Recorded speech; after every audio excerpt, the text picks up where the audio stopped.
President Muhammadu Buhari yesterday accused powerful individuals of orchestrating the lingering conflicts between farmers and herders in parts of northern Nigeria. The president made this comment during a visit to Zamfara State in continuation of his tour of states affected by violence and bloodshed. In his speech, he stressed the need to review the old arrangement that provided for both cattle ranches and grazing routes. This is as he directed security agencies to improve their strategies of intelligence gathering, surveillance and accuracy in deployments, to ensure that criminal activities are brought to an end across the country. Accompanied by Zamfara State Governor Abdulaziz Yari, during an interactive meeting with political leaders, traditional rulers, elders and victims of criminal attacks in the state, President Buhari, in a statement by his special advisor on media, Femi Adesina, assured all security agencies of improved conditions that would facilitate the arrest of criminals that steal, maim and innocent Nigerians.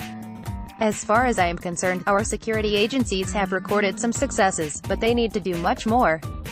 They are not to oppress anyone, but they have to gather and send intelligence and warnings when something is about to happen, he said.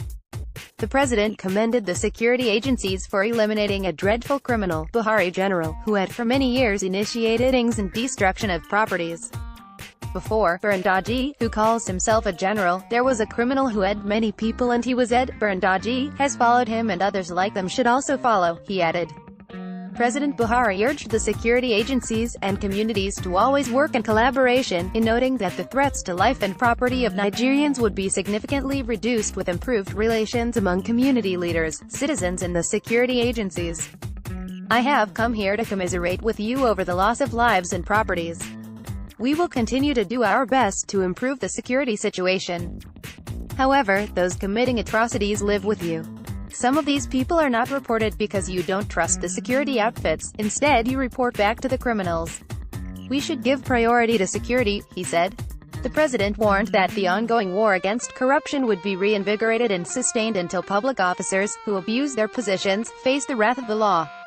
Buhari told the elders and traditional rulers that properties confiscated by security outfits from some suspected corrupt public officials would be sold after the completion of court procedures.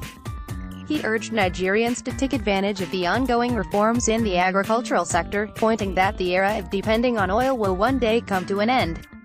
On herdsmen attacks, the president said there was a need to revisit and review the old grazing area arrangement that guaranteed harmonious relationship between farmers and herdsmen, where differences were amicably resolved through the law. On his part, Governor Yari, who is also the chairman of Nigerian Governors Forum, said the state government had deployed resources that were initially designated for development into fighting criminal activities. The governor, who commended the security outfits for working hard to safeguard the state, pleaded with the federal government to improve the funding of operations, increase the number of security men working in the state and reimburse the state for monies spent on some federal government projects, like roads, which he said was a major priority in fighting criminals. Secretary to the Zamfara State Government, Professor Abdullahi Shinkafi, identified the three major criminal challenges facing the state as cattle rustling, armed banditry and kidnap for ransom.